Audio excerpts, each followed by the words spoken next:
Hello, everyone. Welcome back to Brit and Jacob Go to Movies for episode 8.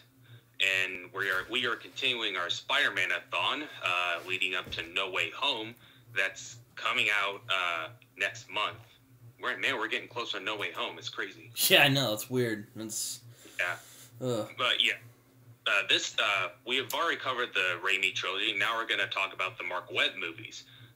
And we're going to be talking about The Amazing Spider-Man. It was directed by Marc Webb, stars Andrew Garfield, Emma Stone, Rhys Ifans, Martin Sheen, Sally Field, and a bunch of other talented people. I'm Jacob. And I'm Britton. Alright, let's get into this. You want to take it from here? Yeah, I'll take it from here. Talking about The Amazing Spider-Man today, a.k.a. the Andrew Garfield movies, a.k.a. let's waste talent for 2 movies. That'll be a good idea. Yeah. Let me just say, spoiler alert, this is probably going to be our first negative review. He dislikes this movie more than I do, so he'll be definitely more negative than me. But there are things I like in this movie. It is better than The Amazing Spider-Man 2, which is another fucking train wreck, but this movie isn't that great either.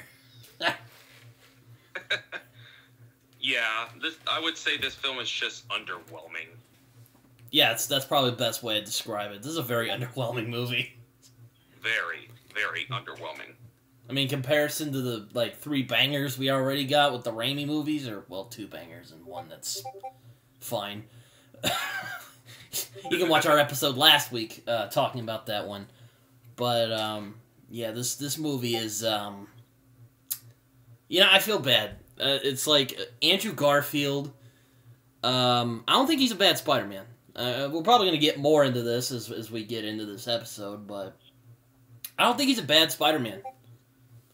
No, I don't think he's a bad Spider-Man. I appreciate what they were trying to do with his Spider-Man, but yeah, the movie just didn't work. Everything surrounding him just sucked. I mean, it sucks too, because Andrew Garfield is actually a pretty big Spider-Man fan. And there was a few years ago where he did this thing where he was talking at Comic-Con about it. And I don't think it was just a thing to hype the fans up. I think, this really meant a lot to him. And that, it just kind of sucks that it was so underwhelming. Yeah, you can definitely tell that Andrew was really trying to honor the character because, as you said, he really is a huge Spider-Man fan. And so, yeah, this is totally not his fault. I feel bad for the guy because he's actually a fantastic actor. If you see him in other films like Hacksaw Ridge or the most recent one, Tick, Tick, Boom, which great movie. Oh, you saw it? Yeah, fantastic. Oh, I was just about to say, yeah, I saw Tick, Tick. Speaking of Andrew Garfield, I saw Tick, Tick, Boom yesterday. Fantastic movie. Oh, yeah, love it. I was also going to mention The Social Network. That's also a good movie. But Tick, Tick, Boom, fantastic movie. Oh, yeah. One of my favorites of this year. Oh, yeah. It's probably his best performance in a while. Damn. Oh, I agree. His best performance since Hacksaw Ridge, in my opinion. Oh, most definitely. But, this movie has a lot of great actors in there, and it's just... they just don't do that well in this. Like, Emma Stone's in it, and Denis Leary's in it, and... Martin Sheen's Uncle Ben, Sally Fields is in it, Irrfan Khan's in it. This should have worked. Yeah, this should have been a way better movie than what we have gotten. But as you said, it's just wasted talent. Yeah, I mean, we also got Rhys Ifans. I haven't seen him in that many things aside from this one. I'm sure he's a good actor. I haven't seen him in too much things unless he's been in things I don't recognize. Here, let me just look this up real quick. He was in Harry Potter and the Deathly Hallows. Oh, he was Luna's dad in Harry Potter. I didn't recognize him. Anyway, I think it's my mom's age. We've digressed a lot in this episodes already, but there's a lot of talent in this movie. And they just Marc Webb, good director, gifted, fantastic movie. I haven't seen 500 Days of Summer, though Jacob has. Very, very good movie. Gifted, also another really good movie. I like Marc Webb as a director. Yeah, I think he could have done an interesting thing with Spider-Man, because he tends to do these kind of more down-to-earth kind of movies. And, Spider-Man's a very down-to-earth character, so, it's like, oh, well, this should be like a, walk in the ballpark for this guy. No. Yeah. It would only make sense for him to do a Spider-Man movie since, as you said, he is a down-to-earth director and a person in his life. He's actually a really, nice person from what I've heard, a really cool person in real life. And, yeah, Spider-Man is a down-to-earth character. Yeah, this should have worked, but it didn't. Yeah, I mean, I'm not gonna lie. I wasn't sure if we were ever gonna do Amazing Spider-Man movies, but because Ralph the movie, there's people like Chris Stuckman, Ralph the Movie Maker, other people who've already have discussed this movie and talked about everything that's wrong with it. But you know what? Me and Jacob decided. Plus, I'm a completionist, but me and Jacob decided we're just gonna talk about them all. So, oh boy. Oh, man. But, yeah, our blurb thoughts, or at least mine is that there are things I like in this movie, but it doesn't feel like a cognizant story. Like, there's some dumb shit in here, and we'll get to that. But, ugh.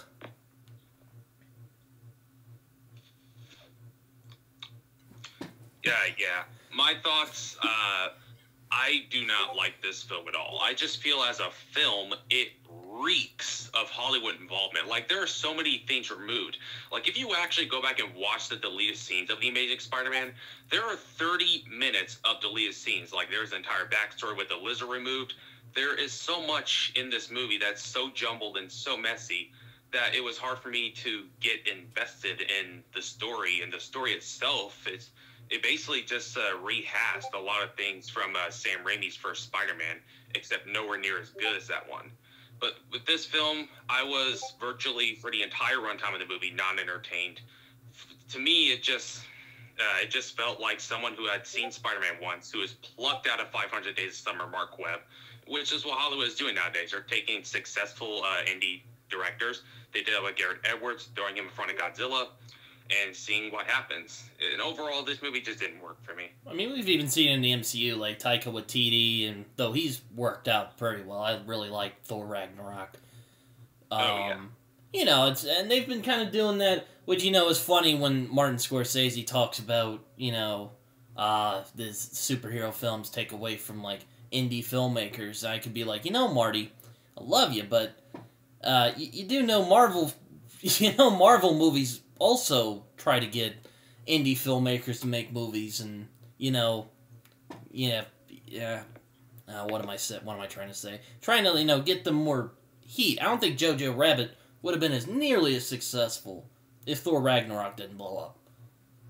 Yeah, I really like Jojo Rabbit. That's another movie we should talk about someday. Oh yeah, I love that movie. But you know what movie I don't love? Amazing Spider-Man. Oh, same here, buddy. This movie is a lot like Batman v Superman to me. I don't hate this movie as much as I get angry when I think about Batman v Superman, but this is a movie that could have been good. Yes, that's where that's where the real disappointment comes. Yes, this movie could have been great. I mean, a talented cast, a talented director. I mean, it has good stuff in it. Don't get me wrong. I don't hate this movie like Batman v Superman. Films that just make me angry like that film are fan-for-stick. I mean, as I said, it's just very, very underwhelming. It has so much potential. Yeah, I mean, it's just it's like this is a movie that could have been really good, and it just didn't work. No. And we can thank Sony for that. Yep, thanks Sony, you bastards. But, it's like they try to do things differently from the Raimi films. They don't just want to repeat the Raimi films, but it just does it in such an awkward way. Okay, we'll get to that when we get to the actual plot, but it's just they're basically just rehashing things that other good Spider-Man things have already covered, like Spectacular Spider-Man and the Raimi Spider-Man movies. Yes. Oh God, I'm getting Spider-Man 3 again. But I guess we have to let's try and cut into this puppy, or not puppy. That sounds really bad. Let's try and cut into this medium rare steak and see what comes out of it. Ooh yeah. So this movie begins with well, I'm thinking of Amazing Spider-Man 2 now, but this movie starts out with young Peter Parker. He's, wandering around. He's all like, "Oh, what's going on? Where you guys going?" And he ends up walking into his dad's office, and we actually see Peter's parents in this movie, which we didn't see in the last movie. And this is one thing I'll give to this movie. They did at least try to do things differently from the Raimi movies. I mean, yes, they went over the story of aunt and uncle, with great power comes great responsibility sort of thing again, but they did try to do it differently, which I can appreciate. Oh yeah, that aspect of the movie I appreciate. They at least gave us the backstory on what happened to his parents or where they are. I appreciate that aspect. I mean, I don't think they did it very well, but I'll give them that. I'll give him that. I get it. But yeah, it wasn't handled as good as it could have been.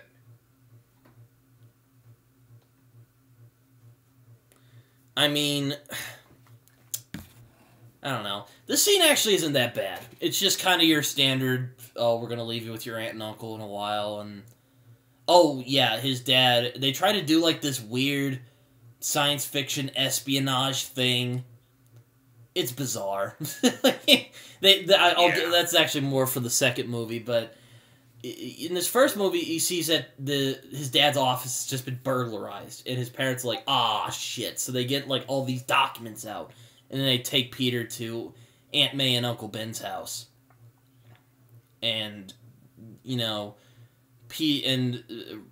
dad just gives him some advice. I don't exactly remember what he said. Dude, you watched this movie yesterday. You have any thoughts on this? Yeah. In regards to the opening scene, when I first saw it in theaters, even just from the opening titles, I was like, this is kind of similar to the first Spider-Man, where we see spiders and cobwebs, and then we see the title. It's not like a Forbbeat ripoff. It just it was similar to that. But anyway, back to his parents, the backstory about his parents. As I said, I appreciate that they at least dived into it. I mean, you learn a little bit about them, but honestly, really not that much. It sort of feels tacked on just to do something different, so that it doesn't seem like they're copying off the Raimi movies. Yeah, I mean, this scene is like a this is like a mystery box of J.J. Abrams fucking get him going, Fuck. Yeah. But, yeah, his dad just gives him advice and leaves him with Aunt May and Uncle Ben, and then they're just like, see ya, and then that's it. It's like, okay. So then we get to years later, and we see a teenage Peter played by Andrew Garfield, the main man. He's Spider-Man in my heart. No, but seriously, Andrew Garfield, like I said earlier, he actually doesn't do a bad job as Spider-Man. And again, back to I like that they tried to go a different direction. I kind of like that Peter's kind of this punk. He's a smart guy.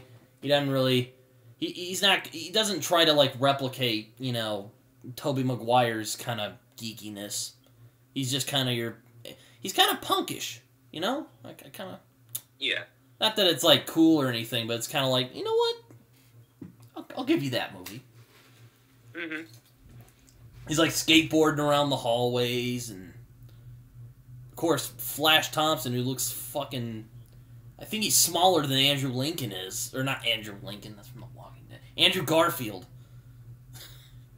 One little nitpick I have. Why the hell is Flash so? He looks like Garfield's taller than this dude. Yeah, just as tall or taller. It's weird. It's shouldn't he be a little bigger than Peter? Oh my god. That's a nitpick. Also, Peter's kind of crushing on this girl named Gwen Stacy, played by Emma Stone, and he likes taking photographs and skateboarding, and yeah. I remember Chris Stuckman saying this movie looks like a indie rock music video. It does. It does.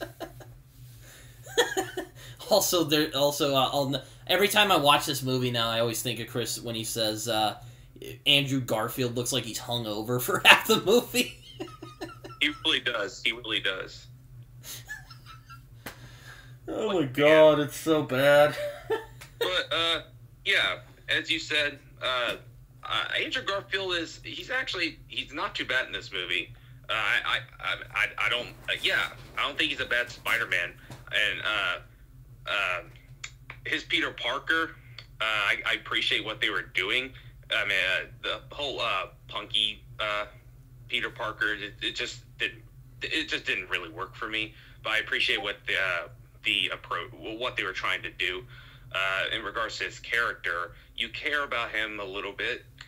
As you said, you learn a little bit about his parents. Overall, his Peter Parker is just like for me.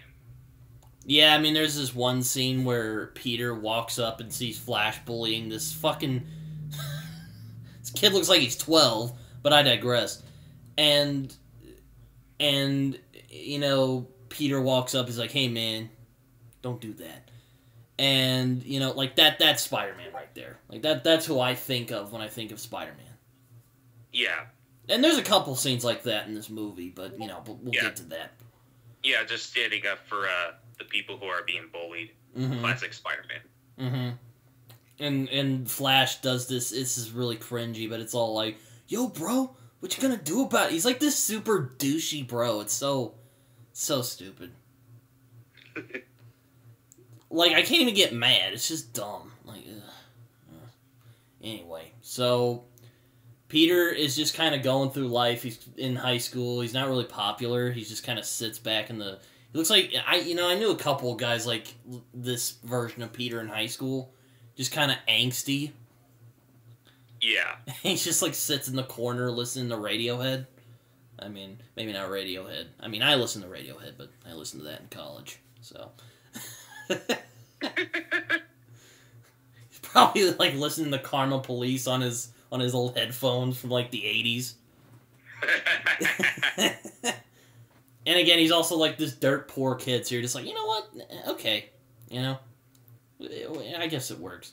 And then, he's at home. Aunt May and Uncle Ben are there, and I actually think they're played well by Martin Sheen and Sally Fields. Like, they're not bad as Uncle Ben and Aunt May. Oh, no. Martin Sheen as Uncle Ben, he does a fairly good job. He's good in the movie. Sally Fields also good, but her Aunt May I wasn't a fan of. The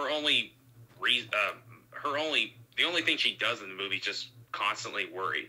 Peter comes home, she's worried. Peter comes home, she's worried. Yeah, I hate that shit too, especially in Amazing Spider-Man 2. It's so cringe-worthy. Like, ugh. Yeah, it's like you couldn't do more with their character besides making her worried constantly. I'm already getting deflated by this movie, and we're not even like 20 minutes in. I'm already underwhelmed by this. Oh my god, but they don't do that badly. Like, Uncle Ben is he's always kind of lecturing Peter. Like, that's kind of his thing throughout this movie. He's like, your dad, he was smarter than me. See, I'm like a working class guy. He does that a lot in the movie, and it's just like, dude. Especially later when he tries to tell him with great power comes great responsibility, and he turns into this long-winded speech. It's so bad. Like, it's just... Christ. Like, the writing in this movie is just nonsensical at times. And like you said, it's like 30 minutes. I heard that's a way better movie. Yeah. Way better. But, they don't do bad. Like, I can definitely buy that they're, I mean, they're not going to live up to Cliff Robertson and Rosemary Harris, of course, but they do a good job. No. Yeah, they do good for what they're given. Like, they feel like Peter's parent figures, Yeah. And, it's just like, oh, God. So Peter spends some time with his aunt and uncle, and that was a thing they tried to do in this movie. They tried to stretch out the relationship with Uncle Ben and Aunt May. It kind of reminds me of the Ultimate comics from a long time ago, where they made the Amazing Fantasy 15 into like a 6-issue arc. Yeah. Mm-hmm. Does it work in this movie? It depends. Like, there's some, like, warm moments, like, when Peter and Ben are, like, bonding in the, or, like, when he says, "You're a good dad," to Ben. Like, that's a good moment. But then there's some dumb shit, like, when he tries to give him the, "Oh, with great power," sort of thing. It's, it depends, really. Yeah. Yeah. The scene where they're bonding, where it says, "You're a pretty good father." Probably my favorite scene between them in the whole movie. And yeah, the whole where he's trying to say great power comes great responsibility. Fucking annoying as fuck. Yeah, I'll rant about that later, but like, for right now, like, it's fine. Like, I can deal with this. And Sally Fields and Martin Sheen, they get along pretty well so far. Mm-hmm. They seem to get along anyway. Andrew Garfield's kind of like,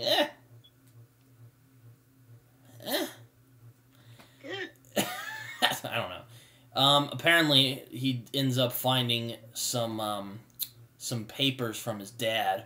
Oh, I think this is the scene where he's like, "Oh, your dad was way smarter than I was," sort of thing. Yeah. And he ends up learning that his dad worked with this guy named Curt Connors at Oscorp in the field of cross-species genetics. Or at least that's what the Wikipedia article says, because I didn't rewatch the movie yesterday. But, yeah, this is, it's kind of weird. What do you think, Jacob? I'm tossing word salad. Yeah. When first introduced to Aunt May and Uncle Ben, when you think that they get along pretty well, and this circles back to where Aunt May not just worries, but just like she's just being like that cranky old lady. When like Uncle Ben like gets his box of bowling trophies. She's like, "Don't you even think about leaving that filthy box on my table." Oh, yeah. Like, that, Marc Webb, I'll give him this. He is really good when it comes to those, like, really small, like, human moments. Like, you could tell, like, there's a couple of those in this movie. And you can definitely tell that's where Marc Webb had, like, control, And even in, like, stuff like Gifted, like, you can really see that, he really likes the, like, smaller human moments between, like, people. Oh yeah, for sure. The human moments, you can tell, like, Marc Webb, like, he's actually directing the movie and not Sony. So I appreciate that. Yeah, I mean, really, if it had just been, like, this stretched out, or it's kind of like Spider-Man 3. If they had just cut some stuff and left, like, the core idea in, which is Peter losing Uncle Ben and then being Spider-Man, I think it would have been a good movie. Mm-hmm. But, yeah, so, yeah, it seems things are going, well, and then Peter ends up finding his dad's papers and stuff, and ends up figuring out he worked with a scientist named Curt Connors, who we saw in the first Raimi movies, except he was, Peter's mentor, teacher person. He ends up becoming the Lizard later in the comics, and also in this movie, but, again, we'll get to that. Do we meet him do we meet him soon, or? Soon. Not right now, though. Oh. Well, Peter, decides, I'm interested in this, and I'm going to, figure out what's going on with, this Oscorp thing, because, there could be a link to my dad, because you see Peter has some, like, lingering abandonment issues about his parents. Because his parents just kind of dumped him off at Ben and May's house. Like, see ya, went on a plane and then died. But again, we see that in Spider-Man 2, or Amazing Spider-Man 2, which is... ugh. I think we feel the same about that movie. But, Yeah, so he ends up finding his papers, and he gets really interested in them. And Gwen Stacy's like, "Ooh, what you got there?" And he's all like, "Oh, some papers." Yes. One of the things about this Peter is he's such a fucking creeper, in some parts anyway. Like, I don't know about you, but it's pretty funny. Yeah, he's kind of a creeper, and especially when we're first introduced to Peter, he just like takes pictures of Gwen Stacy from a distance. Like, okay. Yep, that's a good way to get a girl all hot and bothered for you. Yeah, just take pictures of them. Yeah, real smooth. I get that. I get that. I get that. You know, Peter Parker's supposed to be this kind of awkward teenager and whatnot, and that's one of the things about Andrew Spider-Man. I don't know if he gets the awkward kind of nerdy guy down. Like, again, he plays it differently, and I appreciate that. I'm not saying that like it's bad or anything, but it's just kind of like, Like, I've heard things before where people are like, he wasn't a good Peter Parker, but he was a good Spider-Man. And, I'd say that's true. Yeah. I would agree on that. I do think he's more likable as Spider-Man than he is as Peter Parker. Yes, Peter Parker, he's just like... As Peter Parker, he just... I don't know. He's not, like, unlikable or anything. He has, like, his moments, but he's just, like... He's fucking weird. Yeah. And not in, like, a Peter Parker awkwardy way, an endearing way. It's just, like, weird. I mean, it's like, you know, Tobey Maguire and Tom Holland got this. It's, you know, Peter Parker's supposed to be this kind of, you know, dorky teenager. And, you know, I mean, again, Andrew isn't trying to do that. He's, you know, kind of doing something different. He's still super smart and whatnot, but he's still kind of, like, he's kind of a punk, you know? I don't know. I feel like I'm repeating myself now. Yeah, just made him more hipster cool, Peter. Yeah, he's hipster Peter. We'll call him hipster Peter until he gets turned into Spider-Man. That's what people prefer to Andrew's Peter as hipster Peter. That's perfect. Oh my god, this movie's deflating me already. Like, I get depressed when I see this movie. I was already deflated before we started. Okay, so he ends up sneaking into Oscorp, and Gwen sees him there. She's like, "Hey, what the hell are you doing?" And she's like she's really smart too, you see. And you know, she finds Peter pretty attractive. And you know, hey, if you're an edgy hipster, mysterious guy, hey, maybe that's sexy to you. I don't know. And I'm not gonna lie. I mean, Andrew Garfield isn't a bad-looking man. Oh, yeah. People have considered him to be the hot Spider-Man. Not lying. And I can agree on that. And, you know, here's another problem I have with this movie.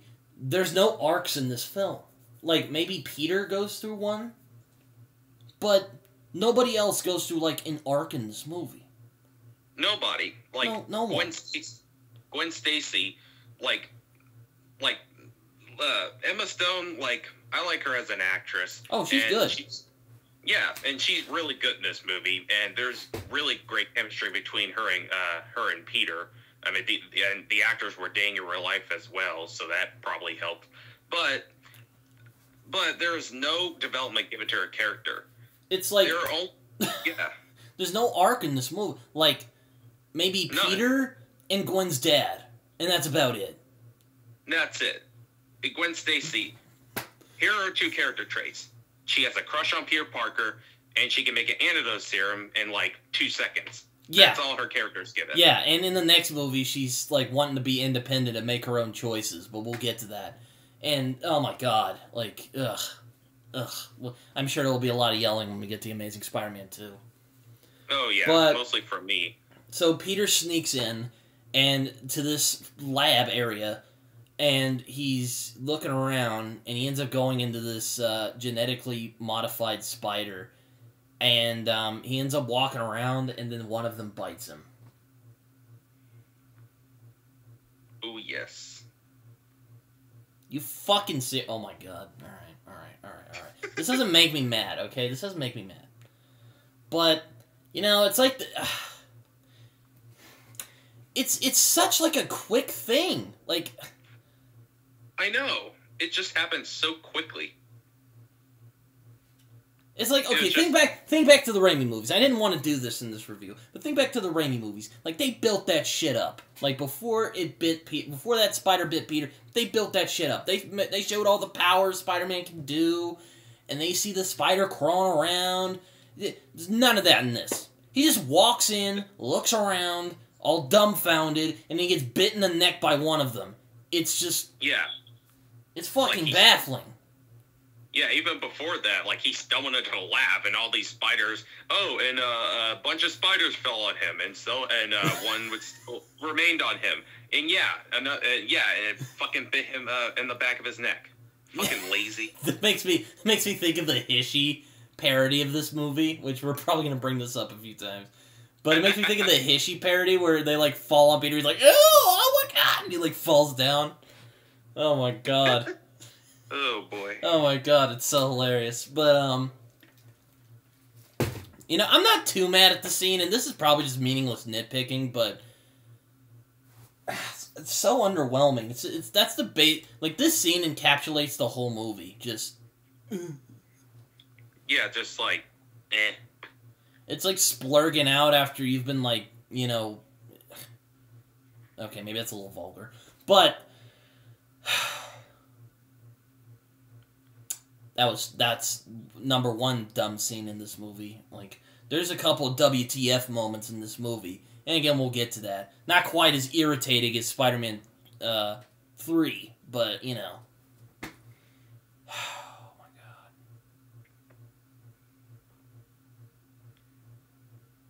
Anyways, so Peter is all freaked out, as Peter Parker tends to be when he gets bitten by spiders. Walks around, he stumbles out of the lab and ends up running out of the place, and everyone's like, oh, and he ends up going on a subway. Oh, and God. Here's another WTF moment from this movie. This scene is stupid. I fucking hate this scene. I hate it so much. It is the most shaky, quick cut, terribly directed sequence in the entire film. Now you're the one freaking out, oh dear. Yes, this scene is dumb. Like, this... I can't even get mad at it. It's just so deflating. Like, this movie is just... It's so bad. Like, the dude puts a bottle on his head. It's so stupid. Like, look, I get the stereotype of New Yorkers is that they're dicks. But, like, the dude's passed out on the train. You don't just walk up to him and just, like... Now I'm getting mad. This scene is fucking stupid. Is it up there with the dance scene from Spider-Man 3? No. But it's dumb. I don't like this scene. Yeah, it's nowhere near, like the jazz stuff or even the festival stuff in Spider-Man 3, but it's... which I still laugh at. I rewatched that part where Britton gets upset about the parade stuff. It's so hilarious. Oh my god. But anyway, I just hate this scene because, like, on how atrociously edited it is. It's so horribly edited. It's like a bad action scene. It's just quick cutting to up the ass. Yeah. So many it's shaky at par. It's like he takes 10. It's like the scene from Taken 3 where it takes 10 shots for Liam Neeson to hop a fucking fence. Yes, it's stupid. Exactly. Yeah, just the rapid editing. It was hard to watch it. It's so bad. You want to have a migraine in like 5 minutes? Just watch this scene. It's horrible. Yeah, just watch this scene alone and you'll get a good migraine. Yeah, you'll at least, or if you're epileptic, you might have a fit. So I would caution people who have epilepsy watching this movie. Just, ugh, God. And then Peter ends up like waking up. He like flips the guy around, jumps on the roof, and then he's just like, and he just fucking disappears. It's like, what the fuck was that? Yeah. Again, I'm just deflated by this. I can't even get mad at it. That's how underwhelming this movie is. Yeah. Oh boy. And you know, I don't even hate this movie. Like, Jacob considerably dislikes this movie more than I do. But I just feel sad. Like, I can get angry at Amazing Spider-Man 2, but still I can have a good time getting angry at it. I just can't at this. No, like, this one makes me angry, but in an underwhelming way. Amazing Spider-Man 2 just makes me angry. But this one is just... I'm just underwhelmed. Oh my god. And... you know... So, he ends up, like, freaking out, and... You know, he ends up going around, and he just goes home. I don't know. And, of course, May and Ben are like, what the hell, where were you? And he's all like, who's doing stuff? Being an angsty teen, and it's just like... Okay. Like, this was kind of charming to begin with, but now this is starting to get annoying. Yeah, it's starting to get annoying. And then he, like, out of nowhere just catches a fly. Oh, yeah. I forgot about that.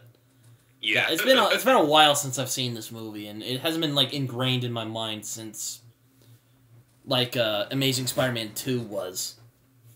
Oh, no. I mean, I had to go back and rewatch it because I forgot little stuff.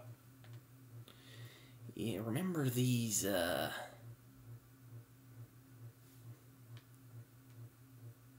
Yes, they did. It was very, okay, let's just continue on the rest of the fucking scenes. Okay, so Peter goes back to high school the next day, and Flash is... Here's another fucking scene I hate in this movie. Like, he starts dicking with Flash. I hate this scene. Like, this is like... If they made, like, a top 10 dumbest Spider-Man moments, like, of all time, like, in the Spider-Man movies, I would probably, like... Jazz scene's number 1. Definitely. Number 2 is in, like, some of the stuff in Amazing Spider-Man 2 that's just stupidly bad. But what would also be in there is this fucking scene. It is so stupid. It's so stupid. Like... He, like, throws the basketball at him. He's, like, flipping the ball around. It's so... Like, that is not Spider-Man, okay? Let me just put it that way. No, like, this is not Peter Parker. He doesn't intentionally humiliate Flash and just dicks around with him. Like, that's not Peter Parker. No! Like, sure, he can be selfish at times, but he's not, like, a dick. Yeah, he's not like, oh, you can take the ball. Oh, psych. Ooh, psych. It's awful. It's so abysmal. It's just... I'm just... Then Again, it's not as bad as the Spider-Man 3 jazz dance scene, but oh god, like, it's up there. No. Just dumb fucking parts in the Spider-Man movies. Nothing can top the jazz stuff. But yeah, the basketball scene, like he after he stops thinking around with him, he knocks him down. Then he flies up in the air and just like shatters the backboard. It's just like, what the fuck? Oh yeah, he tries to slam dunk and he breaks the fucking thing. You're just like, oh, why? Why? Marc Webb, Sony, why did you think this was a good idea? Whoever came up with this scene, why did you think this was a good idea? Yeah, that perfectly captures the character of Spider-Man. Yeah, hell no. This scene sucks. I hate that scene. Fucking... Just fuck the scene. It's stupid. Like, who thought that was a good idea? Why? It's like you yesterday. You're just like, why? It was like you last week. You're just like, why? Who thought this was a good idea? What is this? Would you say this is worse than the parade stuff, or the parade stuff's worse? Oh, God. Parade stuff's worse because it just drags on. I mean, here's the thing about this scene. This scene is definitely agonizing, but it's over very quickly. Not in the Raimi movies. At least it ended quickly. Yeah. But you know what these movies do? They'll just bombard you with dumb shit. As we'll get to as we get into this, fucking movie. So, okay, Peter he dicks around with Flash of that stupid fucking scene. And he goes to visit Curt Connors. And, here's another thing. This is just a rehash. This stuff is just a rehash from Spectacular Spider-Man. Literally, it really hook and sinker. If you've ever seen the Spectacular Spider-Man, it is a little different. Peter, and it's the same thing. Like, Lizard wants to regrow his arm, or no, not Lizard. Curt Connors wants to regrow his arm so he can pick up his kid, just like in Spectacular Spider-Man. Except in Spectacular Spider-Man, that's explained, and you really feel for this guy. Not in this movie. No.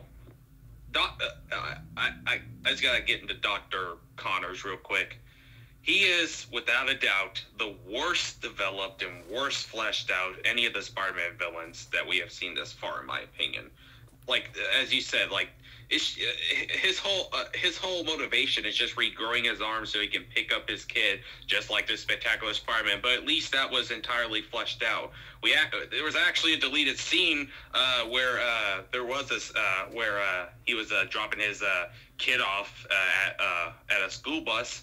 That, like, there's something, but they removed it from the movie. Now it means nothing. Yeah, it's so annoying. And his whole fucking thing throughout the movie is that Irrfan Khan comes up and is like, hey man, you have to make this thing for Norman Osborn. You better do that or you're gonna get fired and possibly assassinated. Who we never see, by the way. We never see Norman Osborn. No, we don't see him until the next movie, and it's just like... But we're somehow supposed to care about this, It's like, they're... Why?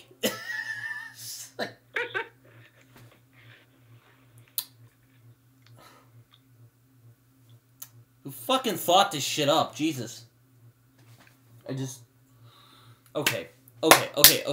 So Peter goes to meet this guy. And, Rhys Ifans, I'm not blaming him for what happened here. I don't think, when it comes to actors being in bad movies, I usually don't blame the actor. Unless the actor is just given a bad performance. Like, say... Well, I would say it's Star Wars prequels, but, I find that hard to blame that entirely on them either. It's usually just bad direction. Yeah, and bad writing and all that shit. And bad writing, too. It's just like... It's so... Okay, so he meets Dr. Connors, and Dr. Connors is like, hey...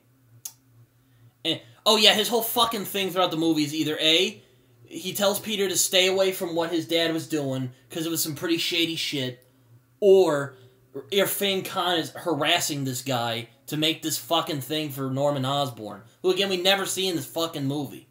But we're supposed to care. Yeah, exactly. Like, we're supposed to, care. At least in Amazing Spider-Man 2, we actually meet Harry, and we get, it wasn't done well, but at least you can see, at least they try to make you care about it. Not in this movie. No, it's just brought up by Irrfan Khan. Hey, Norman Osborn is dying. You need to create this, and you need to do it fast. It's like, God. Who? God, I fucking... Now I'm really starting to hate this movie, because it's just pure agony. Not pure agony. The Peter stuff, he's like, hey, I heard you work with my dad, and Curt Connors is like, get the fuck out. It's not even... He basically gives him the explanation, you might not... This is stuff you don't need to deal with. You might want to leave. And Peter's like, no, I want to know what's going on here. And he's like, no, get out. And it's just... You don't give a shit about this person. No, again, two character traits that he's given. Telling Peter to, oh, stay away from this. You can't go into this. And trying to regrow his arm, but that's it. Or he feels bad when Irrfan Khan's like, I'm gonna test your little lizard thing on people. And he's like, nope. But then he gets rid of that and decides, I'm gonna fuck... That's for the rest of the movie. Not gonna get into that. That's for the end of the movie. But okay, so he basically tells Peter that, hey, oh yeah, he gives him the papers, and then Peter's all like, hey, here's the thing, and Connors is all like, bro, no, and that's a fuck. What is that thing? It's spark notes of what happened, but this movie's starting to irritate me. I was feeling deflated earlier. Now I'm just irritated. I am too. Jesus Christ. So then we get that debacle of a basketball challenge with Flash, and then his uncle, Uncle Ben meets with the principal, and he's like, hey, Peter, go walk May home for some reason. And then Peter's like, okay. And then he fucking forgets to do that because he was so distracted by the whole Oscorp madness. And he was helping Dr. Connors. So Dr. Connors is like, hey, you don't want to deal with this stuff, but you want to help me regenerate the limb of this fucking lab mouse? It's just like, what is going on? Like, what the hell is happening here? You don't want to... God, this film. You don't want to tell him anything about his parents, but you want him to help you out with the... With your fucking lizard pet project! Yeah, just a pet project. Let's try this stuff on some rats and see if it actually works. Now, of course, if I were Peter, I'd just be like, fuck you, and leave. But no, Peter's just like, oh, I'm going to stay with this guy. Even though he's not wanting to help me. So stupid. Yeah. It's just, now I'm getting mad. Anyway. So then, he goes home. He forgot to walk his aunt. Ben's like, what the hell is the matter with you? And he's just like, you got no fight with this kid, and then you don't walk your freaking aunt home? And Peter's like, I'm sorry, I'm confused right now. And then, here's another stupid fucking part of this movie.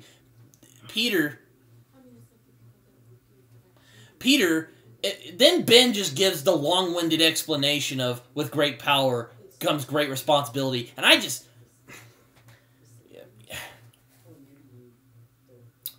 Martin Sheen tries in this scene, I'll give him that. But it is so badly written. And badly helmed. Yes, it just comes off so tired. It's so forced. Like, who thought of this? Yeah, it's like they were just it's like he's dancing around. He's like he's dancing around. Just say it. Just say with great power comes great responsibility. It's not that hard. It's like Cliff Robertson already did it. It's like they were too scared to just say it again for some reason, trying not to copy too much off Raimi's films. And as I say, it just comes off so tired and forced. It just comes off. It's like when you're having a conversation and someone's like, it's like when someone's interrogating you and you're just like trying to talk around the subject. That's what this scene feels like. And it's so bad. Like, that's another one. It'd be in like my top 10 just dumb Spider-Man moments. Yeah, this scene alone, trying to do the great power comes great responsibility line without actually saying it. So annoying. Though Martin Sheen, he tries to act the shit out of it. Like, I'm not giving, like, I'm trying to be fair here, okay, people? I'm trying to be fair. And Martin Sheen, he tries, okay? And he doesn't act the scene badly, okay? He's not a bad actor. He's a really good actor, okay? You can agree with that? Martin Sheen's a good actor? Yeah, I like Martin Sheen. He's a good actor, and he does try in this movie. Yeah. Then, it's just... I don't blame him for the scene, is what I'm trying to say. I blame it entirely on the writing and direction. Because it is so bad. And let's not forget, Sony. Oh yeah, and Sony. Just... How did this get positive reviews on Rotten Tomatoes? This movie's terrible! Now I see why I said before, I don't hate this movie as much as Jacob does. Now I'm starting to get mad at this movie again and remembering why I don't like it. This film sucks. It is so bad. I'm just praying, just like, it's not as bad as Amazing Spider-Man 2. It can't be. Oh, this movie sucks. Yeah. This movie still is not good. It's just and it has a fresh score on Rotten Tomatoes. Yeah. Critics don't always get it right, ladies and gentlemen. Oh my god. Okay, so after that whole debacle, Peter leaves. He's like, I'm done with this, and he goes on his like angsty, fucking back to the indie music video, you know. And he goes into this deli, and this is another scene that the Raimi movies just did it better. Just the guy's like, dude ripped him off from the money. In this scene, dude won't give him fucking milk. And he's all like, hey man, only have 2 cents short. And his dad, and the dude's just all like, not my problem, bro. And then Peter sees this dude about to rob the fucking place. And then the dude just like gives him something. And then he's all like, thanks. And he leaves the store. Yeah. Another scene that's like, it's like the great responsibility line. It was trying not to copy off much of that whole scene where Spidey gets ripped off in the first Raimi movie, where he gets ripped off, and I missed the part where that's my problem. Yeah, it becomes so petty. It's just like, dude, look, I get it. When people are stingy about, like, money and whatnot, that's super annoying. Like, I get it, okay? I totally get that. But this just makes him come off as just some, like, petty ass. It's just so... Yeah, like, when the guy asks, like, hey, a little help, he's like, not my policy. So stupid. It's just like, here, let me wipe my nutsack on the Raimi movies, and on Amazing Fantasy 15 while I'm at it. Yeah. It's just... Wait, what were you saying? Oh, no, I wouldn't say anything. Oh, I thought you said something like, took the words right out of my mouth. Oh, yeah, you pretty much did. It's just like, okay, so then Ben, I don't like this scene either, but Ben's just walking around. He looks like the most innocent old man in the world. It's just like, oh my god, we know that this is going. Then the dude who robs the store comes up, and this is just pitiful. The struggle between these two guys, it's just, again, it's bad. Like, it's badly edited. They're scuffling. It just looks so bad. I'm not gonna lie, like, the whole Uncle Ben death scene I just find hilarious. I didn't want to do this in this movie. We're probably gonna do it a lot in these movies, but back to the Raimi movies. The Raimi movies. You get the close relationship between these two in 10 fucking minutes.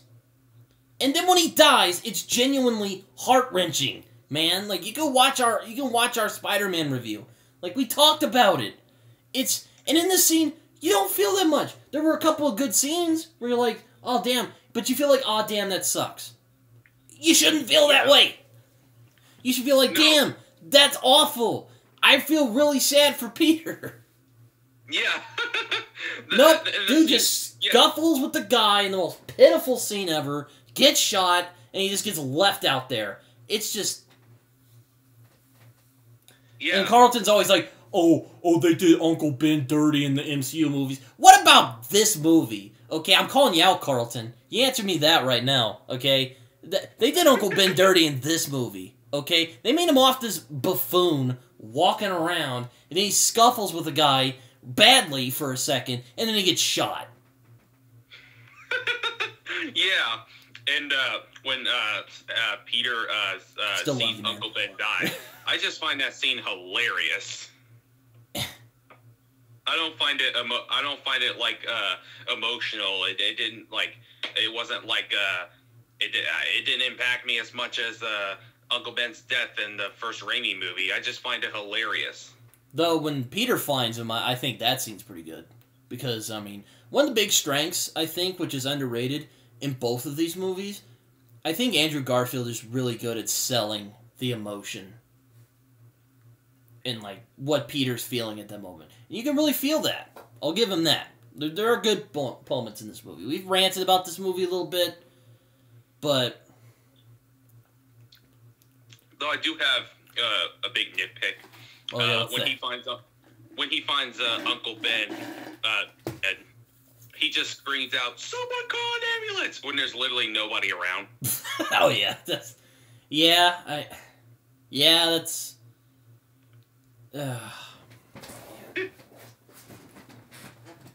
it's like, oh my god, I can't even.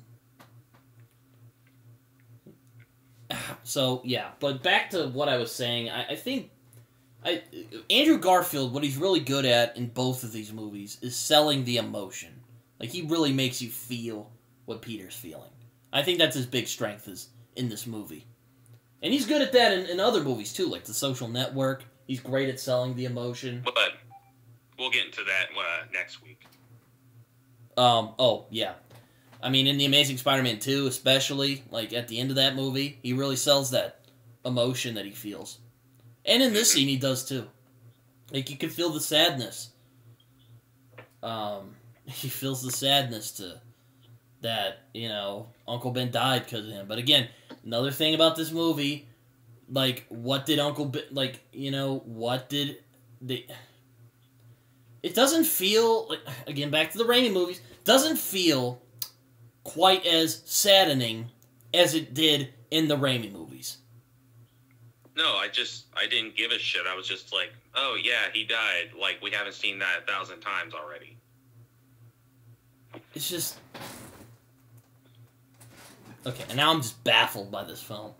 So, okay, Peter gets mad, and he's like, no, I'm gonna fuck some shit up. So he goes, and he just webs around, and he decides to go track down some criminals. Alright, he's gonna track down some criminals. So then we get a montage of him just going around and tracking down criminals. And I don't really have that much to say about this scene. It's just...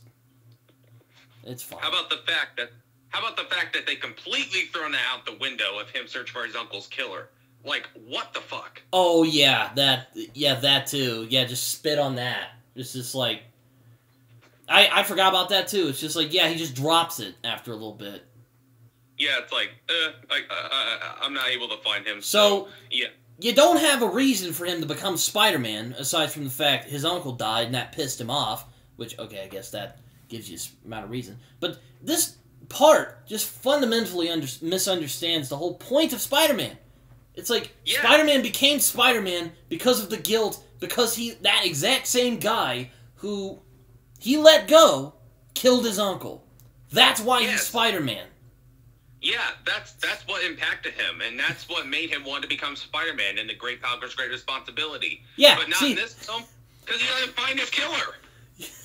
Exactly, it's just like, he doesn't have that... Maybe there's like a deleted scene where he just finds him, but nope, not in this. Just... Nope. No, there's none of that in here. There's none of that. So if there's no reason to be Spider-Man, then why do we care about this movie?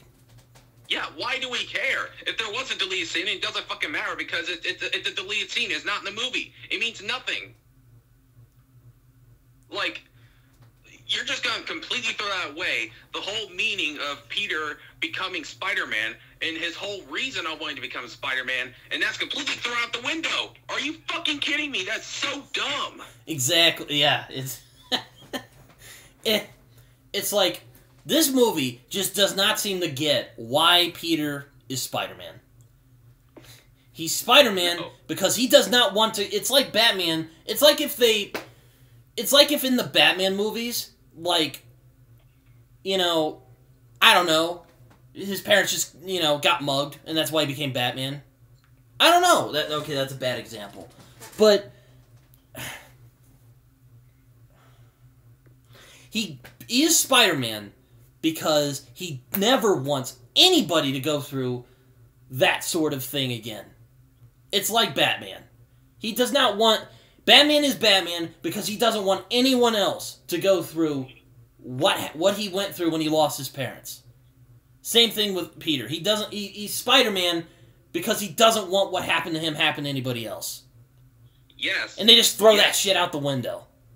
Yeah, in this movie, they completely throw that whole aspect of the movie away, where he just completely abandons his search for his uncle's killer, which that's like the most impactful thing that happens to Peter Parker, as we see in the first Raimi movie when he realizes, oh, that's the guy I let get away, and that's who he killed Uncle Ben. Nope, not in this movie. They completely throw that shit away. So lazy. It's bad. It's just... Who thought of this? It's like... It's like the writers just forgot about the thing. That's probably what happened. Like... Yeah, they were like, oh, forgot about that. Back to the lizard shit! Oh! You know, it's like... So stupid. Just lazy. You sound like the, there's that movie where the guy just yells lazy, or no, that's the Frosty the Snowman. There, but I digress. We're almost in Christmas time. It was fucking Thanksgiving on Thursday. Had to beat an old lady with a stick to get these cranberries. How about you, Jacob? Oh, yeah. Well, I mean, I had to, not with a stick, with a baseball bat. Work with murder. Anyways, so Peter just forgets about his killer.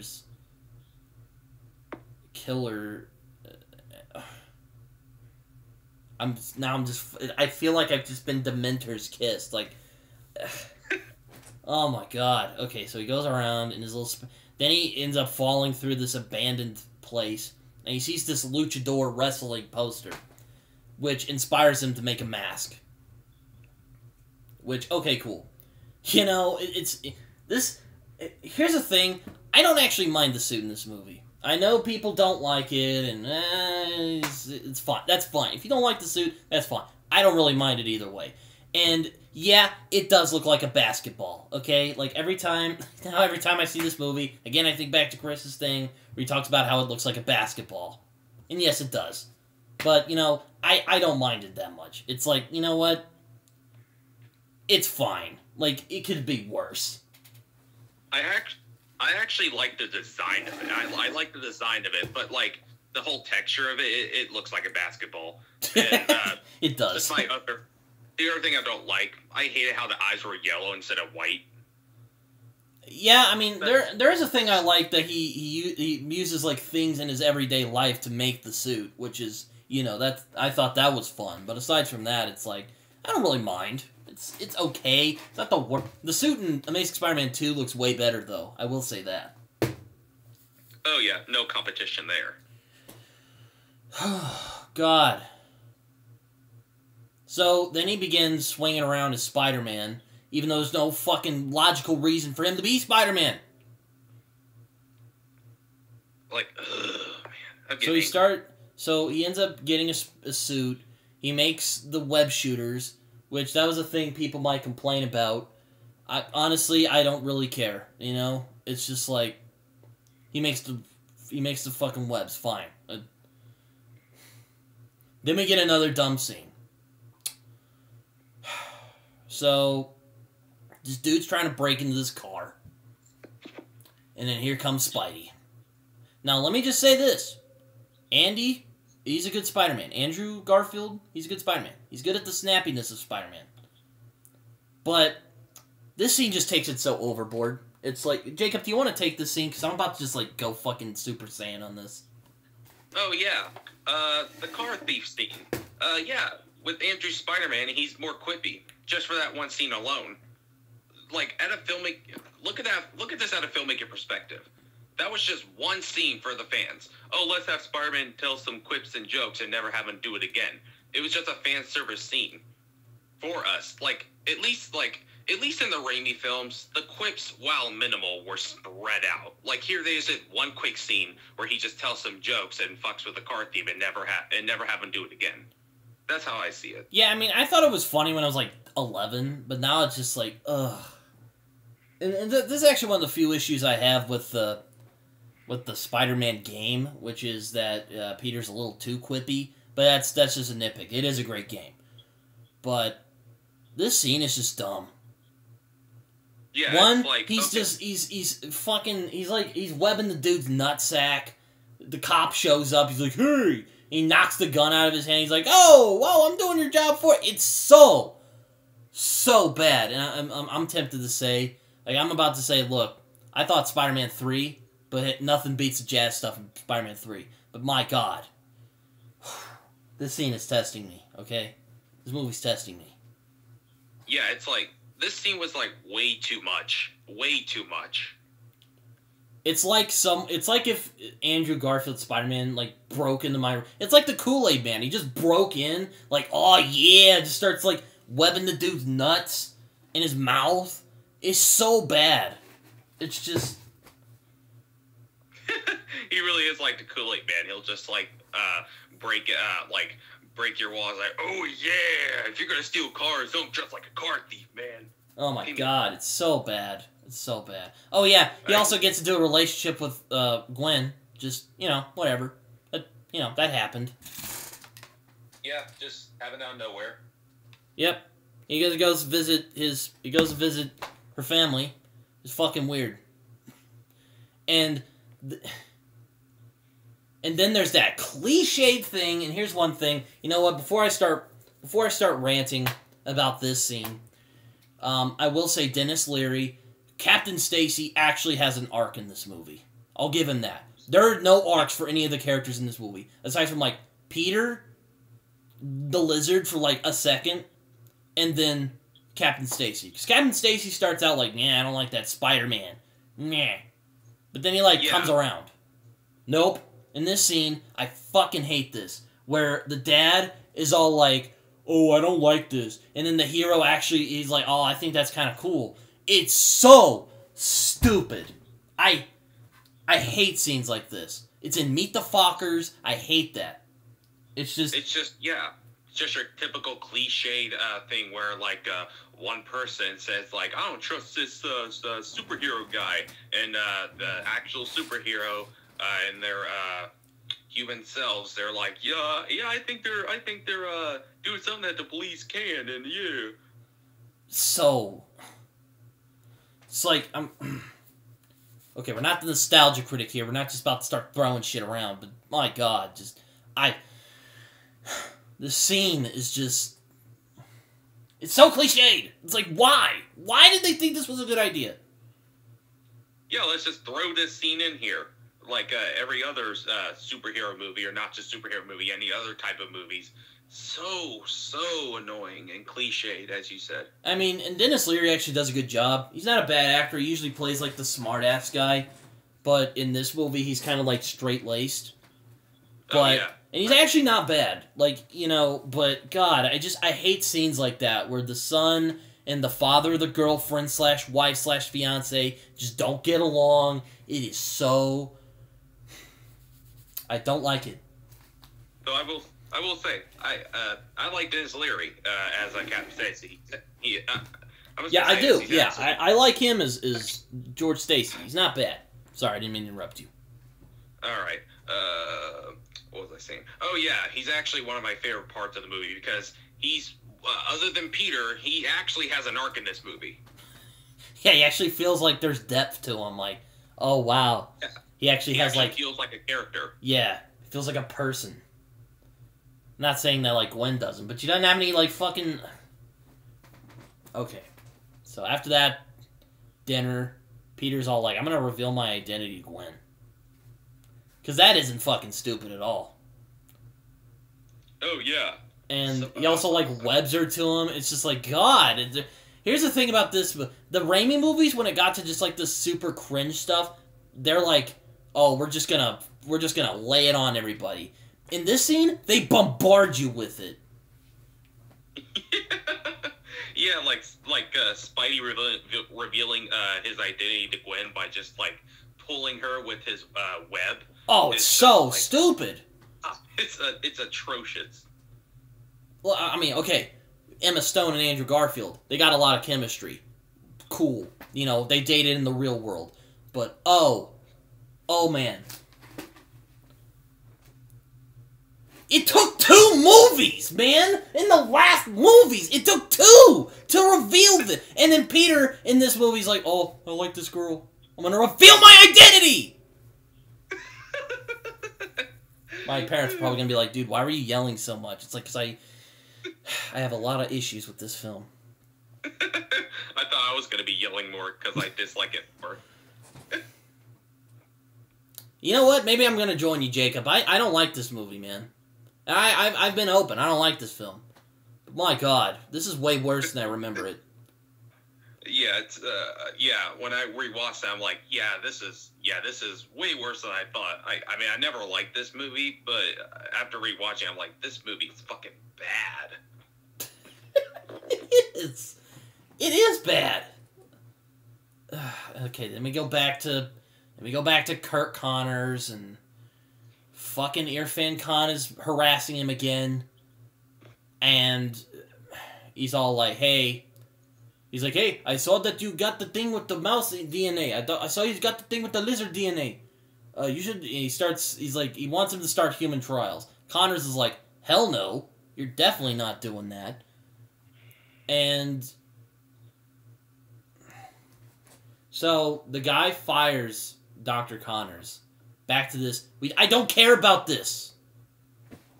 I don't care about this character. He has no arc to him except trying to regrow his arm. And then for a minute he's all like, I'm not wanting to put people in risk. Okay. And then like a second later he's trying to fucking gas the whole city. But again, we'll get to that fucking stupid shit. God damn. I sound like my mom now.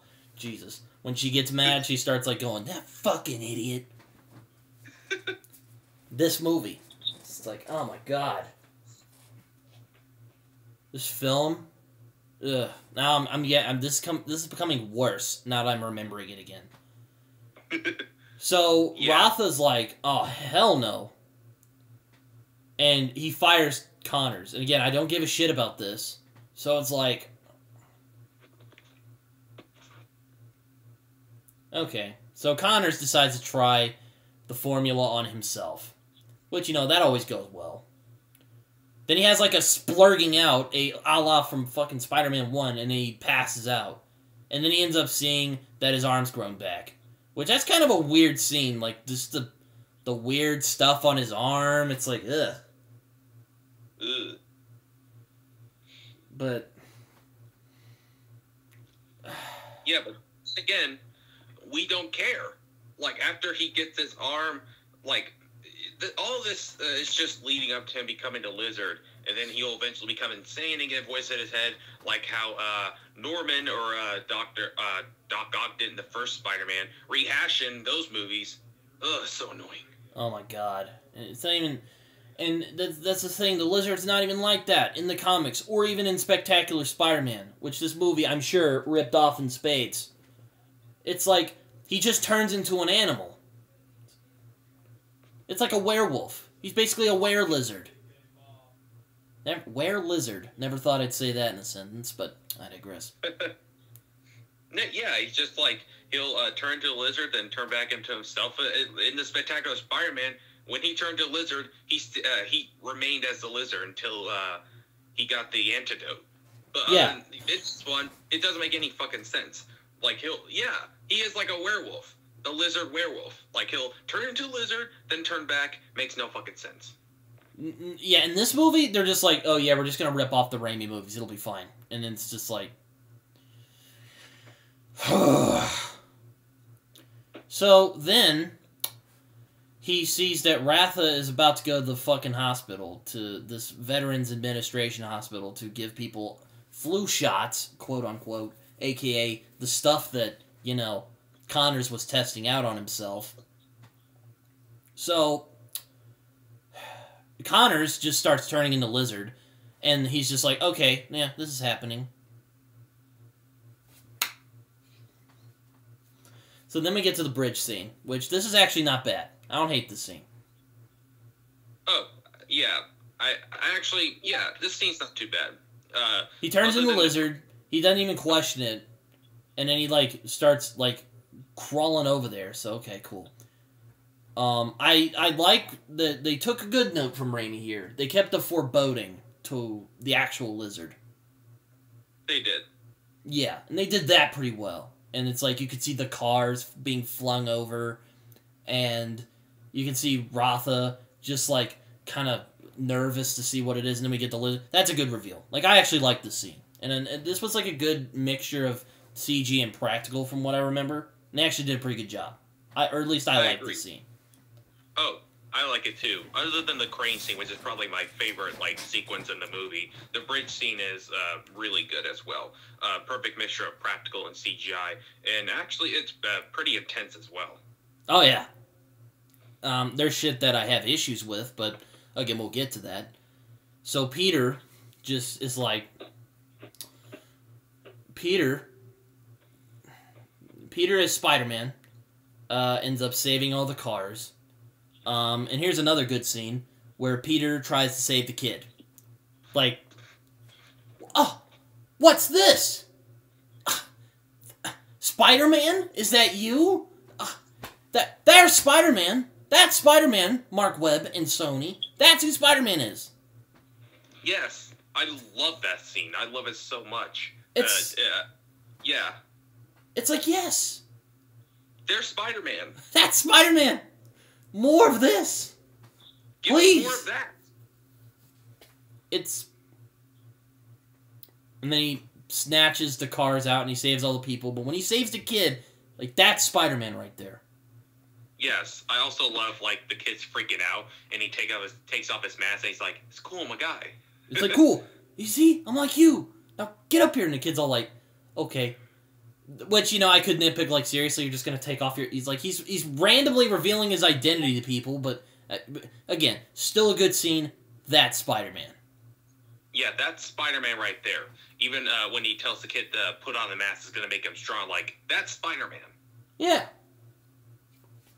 Like, I love that scene. That's one of my only favorite parts, little scenes of the movie. Yeah. It's like, where was that? Yeah, give us more of this instead of the stupid car thief shit. Anyway, so Peter, after he saves everybody, he's like, oh, man. And he remembers, maybe it's Dr. Connors who's the lizard, even though he doesn't have much evidence. But... like, no evidence. They end up having a battle in the sewers. This isn't the same scene, right? Where they... After he saves everyone, they continue the fight? Oh, wait. Yeah, after he saves everyone. Oh, yeah. And then that's when he saves the kid. Oh, yeah. He continues fighting everybody. Or he continues fighting the lizard. And he has a fight in the sewers. But that's not actually that bad. Another good combination of CG and practical. Oh, yeah. I like that little moment. Which, this leads to one of my issues with the movie. It takes 94 minutes to get to some real confrontation between the lizard and Spider-Man. And, like, a sequence. Like, Spidey and Lizard in the sewer, like, to me, that's not a sequence. That's like a little moment. Like, the high school confrontation is 93 minutes into this film where we get some beef between these characters. That's the thing that annoyed me. Like, oh, sorry. Continue what you were saying. Oh, yeah. Like in the first Spider-Man, when we got our first confrontation between Green Goblin and Spider-Man, that was the sequence, the Times Square stuff. Or, the Times Square stuff. Or, the bank scene and Spider-Man 2. Like, those are sequences. Yeah, and I mean, I will give this movie this, because, you know, often Spidey is like a hero who gets into certain circumstances with people he knows. And a lot of his villains tend to just be people with bad circumstances. They got that down. But, again, there's not really, like, a good reason they should be clashing, aside from, oh, he's endangering people. Which I guess that's a good reason enough, because, you know, Spider-Man's a hero. But again, because of that scene earlier, we don't get the, like, reasoning that Peter's Spider-Man. None. He just becomes Spider-Man. He's just like, yeah, I'll be a superhero. Just like... Yeah, I'll just roll with it. I don't have any real motivation because I could just completely... I mean, yeah, my uncle died, but I never found the guy, which gave me a reason to be Spider-Man. Just... I've never got enclosure. So what, is this Batman with spider powers, or is this Spider-Man? Like, seriously. Yeah, this film kind of ripped off Batman as well in regards to that. It's just... This movie's stupid. It sucks. It really sucks. So they have a fight in the sewers, which isn't bad. And the Lizard ends up figuring out who Spider-Man is, because again, I guess Peter's just awful at keeping his secret identity. Horrible. Property or Peter Parker behind this camera. You didn't think about grabbing your camera before? Yeah. And then he's like, I'm going to stalk Peter to school. And then they fight again. Oh, yeah. And we get to the real, like, confrontation, a real sequence between them, not like a little moment like the sewer stuff. Yeah, I'm not going to lie. This is actually a pretty good scene. I like this. At least I enjoy it. Also, the Stan Lee cameos in the scene, and oh man, it's not bad. Like, I don't like this movie, but the Stan Lee cameo is one of my favorite Stan Lee cameos. It's hilarious. Yeah, it's just this old guy just sitting around and listening to music, fixing up some stuff while Spidey and Lizard are just fighting in the background. It's great. It's great. I like that scene. Like, I also like Spider-Man. It's classic Spider-Man. When he like when he does his little jokes like, oh, so you don't want to talk, and he like webs up Lizard's mouth. He's like, here you go. That was pretty funny. Yeah, it's just it's not a bad scene. A lot of people make fun of it, but it's not like the Raimi movies, bro. Nothing's gonna be like the Raimi movies. Okay, so you can just drop that right now. But from what we got, fight scene's not that bad. Fight scenes in most of this movie aren't that bad. No, they're pretty good. I'll give this movie that. They're then, decent. Oh, sorry. Oh yeah, the action sequences, the action in this movie, it's decent for the most part. I'll give them that. So, after they have a fight, and then after that, the police are like, "Fuck this! We're gonna start a manhunt for both Spider-Man and the Lizard." So, one, what did Spider-Man do? Aside from being a vigilante. And maybe public damage. Like, that's it.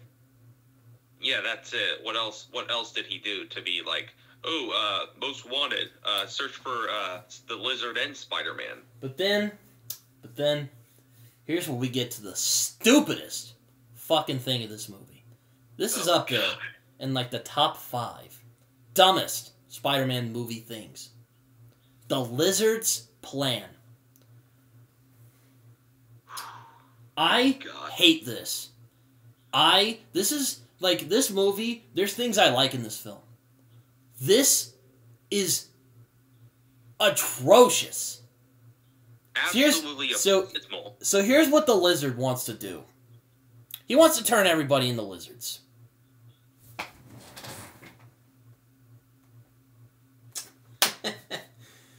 Oh my god. Okay, Jacob, you wanna take a shine at this real quick, because I have to process this real quick. I got a lot to say, so just sit back and just enjoy my rant about this idiotic scene. Okay, for whatever reason, he concocts this idiotic plan of turning all of New York into lizard creatures. Like, where the hell did this come from? It is the worst writing ever for a villain in a Spider-Man movie. It's the worst superhero. It's the worst supervillain plan of all time. It's like turning New York into lizards. Like no reasoning on why. Instead of like human beings are weak. Well, you're a human being too. So, but yeah, like, I mean, at least in Spider-Man 3, there were overabundance of characters. But I understood their motivations. Like, I understood why Harry hated Peter. I understood why Eddie hated Peter. I understood why Sam needed to provide for his daughter. In this film, the motivation given to the Lizard's insanely idiotic plan is so unclear. It is abysmal. Oh yeah, again, back to ripping off Spider-Man. They give him this voice in his head. He is not. He's a were-lizard, for crying out loud, man. This is the stupidest plan I have ever seen in a superhero film.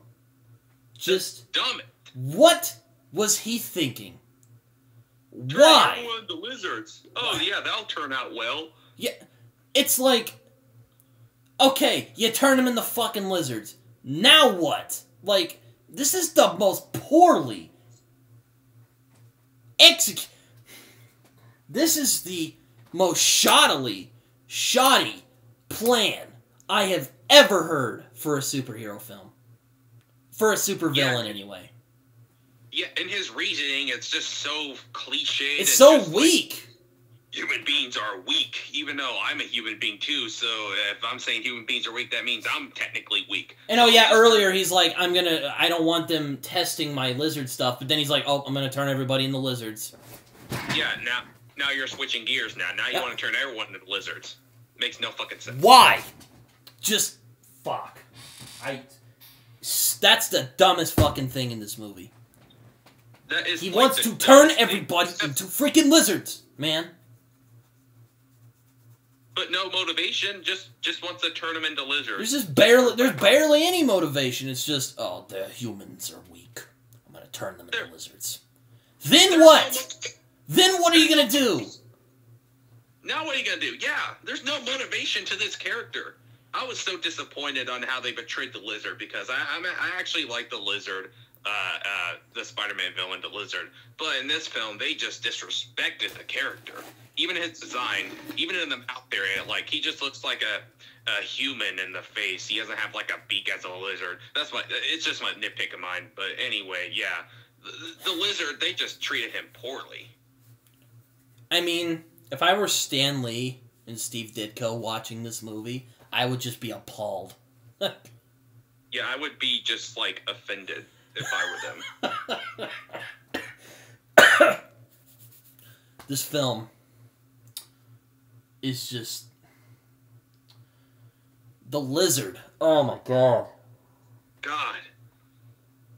The lizard. The lizard. He's so poorly developed. It's the lizard. He has no arc.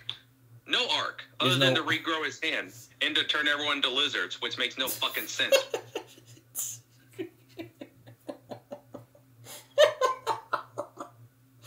I think I've lost a couple of marbles. Ugh. Yeah, I'm getting angry. Are you sweating yet, Jacob? Thankfully, no.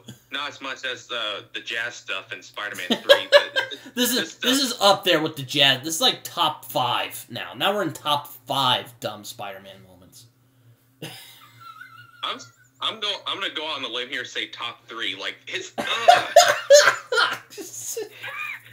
turning everyone into lizards? Are you fucking kidding me? Turning everybody.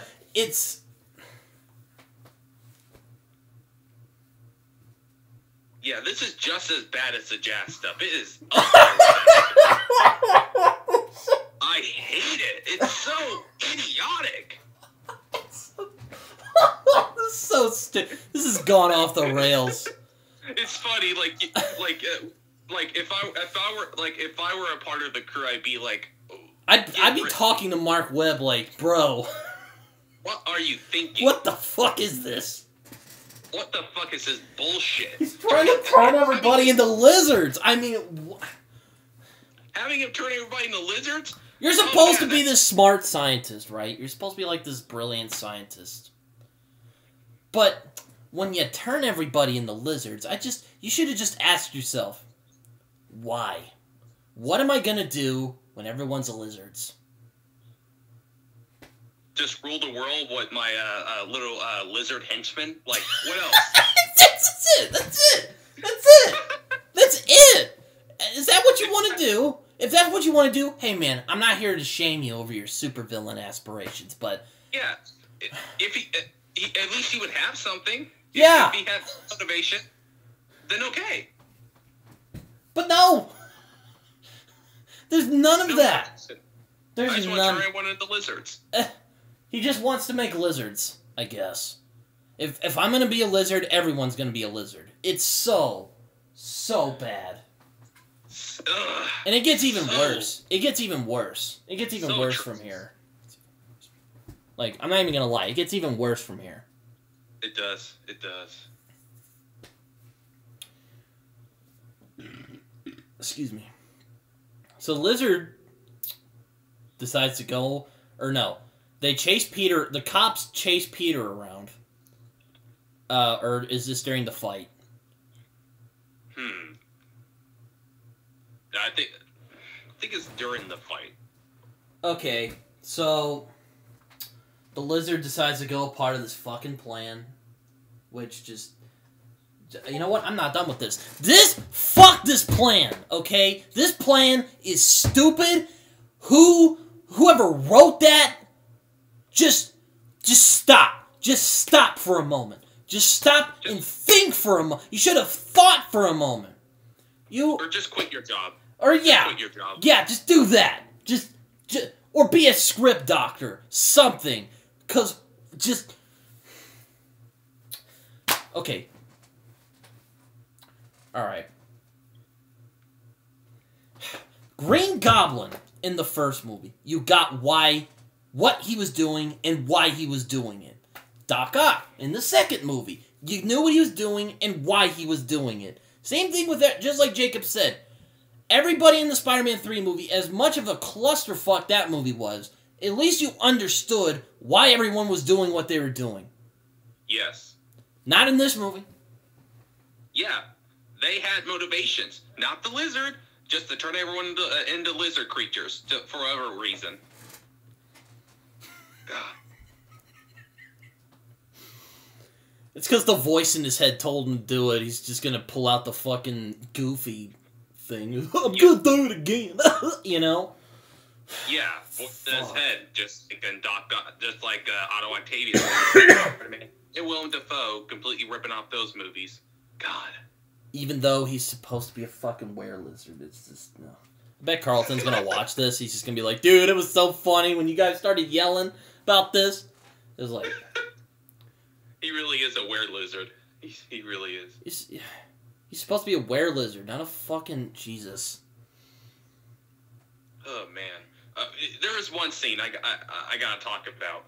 The scene where, after Spidey and Lizard stop fighting in the high school, Peter, he stumbles into his secret lab, and there's like a pile of exposition surrounding him, including a laptop where he can just simply press a button, and then the Lizard's entire plan is spoken to him. Oh, yeah, that scene is... Oh, that's where we figure out the fucking plan. It is so lazy. It's such lazy storytelling, too. Not even that, it's the plan that's stupid. The plan's fucking stupid. Like, it is abysmal. It's the exposition. Like, if anyone asks, like, what exposition is, what the definition of it is, I'll just show you this scene. I'll just be like, hey, if I taught a class on writing, I'd be like, hey, guys, exposition is a tricky thing. Here's how not to do it. And I'll show them that scene. Yeah, here's this scene. Peter stumbling across information and simply press the button on a laptop, and Lizard's plan is entirely given to him. He's like, now I know how to stop the Lizard. Yeah. It's such lazy storytelling. It's so lazy. Like it's so offensive to me that this is how they wanted to do this. Just have Peter stumble across information. Ugh. So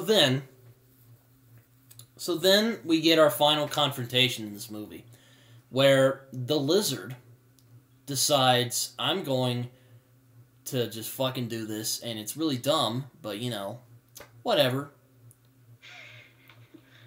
Oh my god, that fucking plan. I'm still mad at it. I'm like, this is, God. I can't, it's so stupid. Oh my god, okay, so he actually pulls this plan off. And you know the real kicker of this? It fucking succeeds. Like, not like glaringly, but he does start turning people into lizards. Yeah. But then that's dropped. They don't do shit with it. It's just like, No. you see a couple of cops turn into fucking lizards, and you're like, oh, well. It's like, you know? What about this? Like, what happens to them? Do they fully change into lizards, or are they still, like... Do they start, like, rampaging through the city? It's never explained. Yeah, like, I would have loved for them to give us a little short film called Lizard Cops, seeing what happens there. Just have a little short film like, oh my god, we're running through the city, and there's like these little things, there's these big things running around, they're like attacking people. None of that. There's none of that in this movie. Nope, nothing. So his whole plan, so they build up this fucking stupid-ass plan, but then they don't do anything with it. You're just like... like... Yeah, you just see a couple of cops turn to lizards, that's it. But then the scene gets worse, and again, we'll get to that. The action in this scene, again, not awful. No. It's actually pretty fluid, for the most part. Oh yeah, it is pretty fluid. Captain Stacy ends up unmasking Peter in the process, which, you know, not a bad scene, where he's like, oh, shit. But aside from that,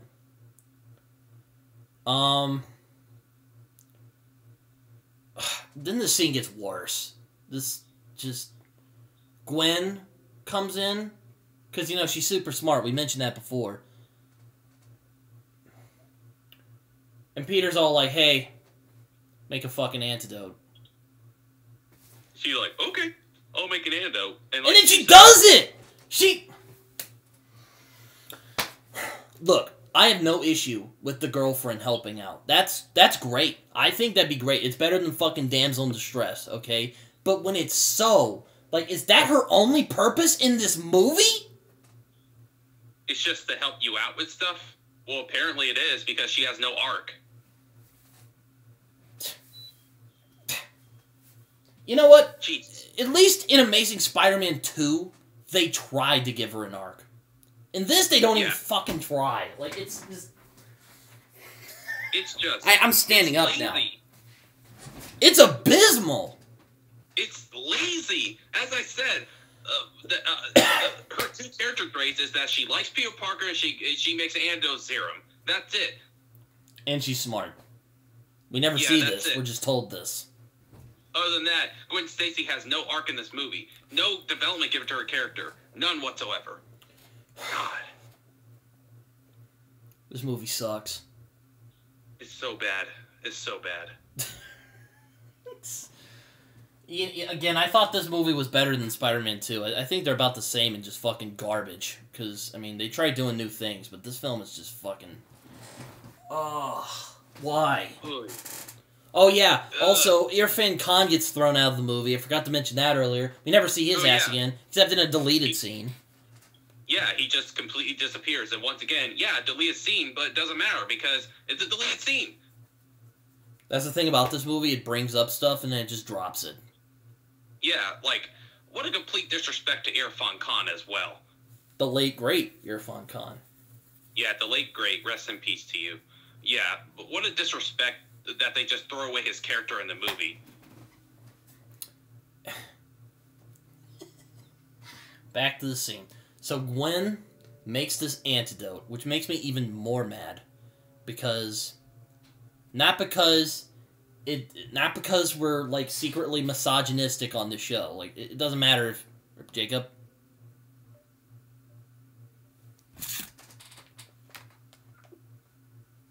Hold on there, folks. We got ourselves a little, have ourselves a little malfunction here.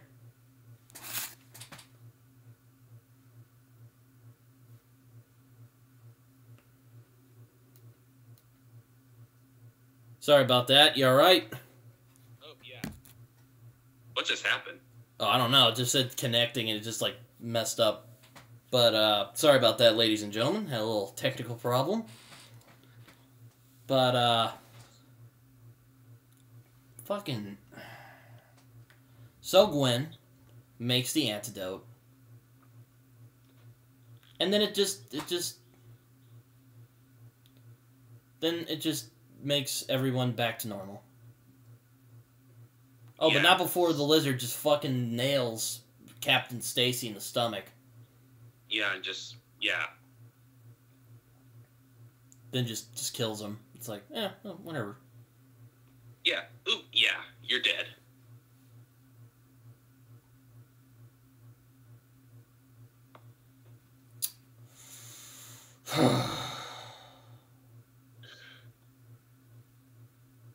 God, this movie sucks. Yeah, it really does. Let's just get the rest of the shit show out of the way. I thought I'd get more angry at Amazing Spider-Man 2, but this film's making me pretty angry. Yeah, me too. Oh man. Okay, so Captain Stacy gets to Peter, and for some reason, there seemed like we're supposed to care about these two, even though they had one scene where they just disagreed on something. That's another thing I just don't like. And then he's all like, "Hey, stay away from Gwen in order to keep her safe." And Peter's all like, "Okay." Yeah, and he's like, "Yeah, okay." And then we get to the ending of the movie, which we'll get into later, which is so fucking stupid. But then we get back to, apparently, Captain Stacy likes Peter now, and is like, "Hey, keep Gwen out of this." And Peter's like, "Okay." The next day, they start dating again! And that's the end of the movie. The movie's just like, you know what? Fuck you. We're just gonna shit on Spider-Man. The people who made this movie must have hated Spider-Man. I know, like, Parker promises this, and then, like, 5 minutes later, he changed his mind. The end. I guess that Gwen, I guess he just was like, yeah, I don't know, but I don't want to get too vulgar on this, even though we've been swearing a lot. But I guess that Gwen must, like, God. This is the most irresponsible Spider-Man I've ever seen in a movie. This is just... This really is. This really is. It completely throws out the whole great power comes great responsibility. This scene completely throws that away. When he gives like, "Yeah, but those are the best kind." And you should... immediately... Wait, what? Those are the best kind? Who said that? I forgot who said that. Peter, like, in class, he was sitting behind Gwen, and he's like, "Yeah, but those are the best kind." God damn. You sound like Batman. It's so lazy. Oh my God. He gives he promises this to Captain Stacy, but then like 5 minutes later, he's like, "Fuck you, Captain Stacy. I'm gonna start dating Gwen again." I'm gonna get that Gwen coochie. It's just like, yeah, like I want to. This is the most irresponsible, selfish Spider-Man ever. And Andrew Garfield, I love you, buddy. Tick, tick, boom. And you were a pretty good Spider-Man. Tick, tick, boom was amazing. Social media, or social network, great. But my God, this is back... Whoever made this must hate Spider-Man. Because this is just... Yeah. Yeah, they must have hated this character because the disrespect... Like, God! The disrespect to this Peter Parker! Just like...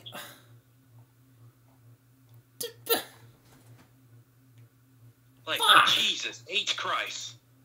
It's just... fucking... Then Peter decides to fucking see her again. You're just like, what?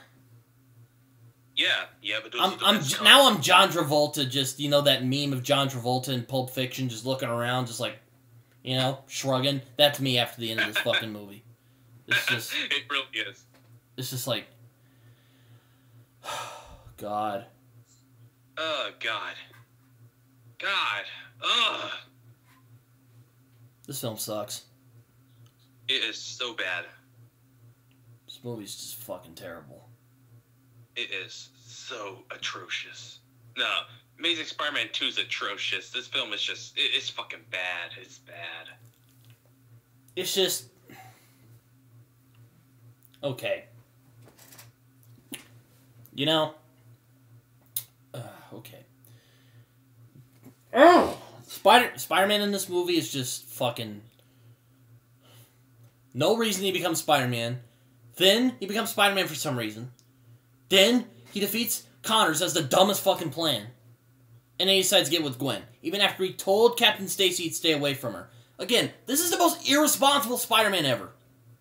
Yeah, you get the you're like, okay, yeah, I promise, I'll stay away from Gwen. Then you're like, no, I want to get up in there. I want to get some. I want to get some coochie.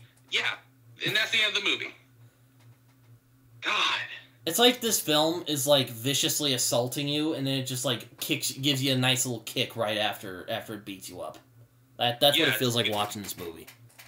Yeah, like they're intentionally wanting to piss people off, and then they'll just give you a good kick at the end. Yeah, but those are the best kind. I want to get back with Gwen. And that's the end of the movie. Oh my lord! Yeah, after some dramatic staring in the rain, and he sits behind her in class. He's like, "We're gonna get back together." It's just like the end. Thank God the fucking terrible movie ended. Oh, but that's not the end. Oh, not the end. Not the end. But that's the ending of the movie. So then we get a mid-credit scene where Connors is just sitting in his prison cell, rotting away. You know, probably feels bad about what he did, even though it's fun. Then this fucking guy shows up, and he asks if Peter knows the truth about his dad. Which this was never brought up again in the movie, by the way. Never brought up again. And this man... And then Connors is all like, I don't fucking know. And then for some reason decides to demand that Peter be left alone. Even though he barely knows this guy. And then the man disappears. There's Amazing Spider-Man for you. Yeah. Fucking bad. God, this movie's bad.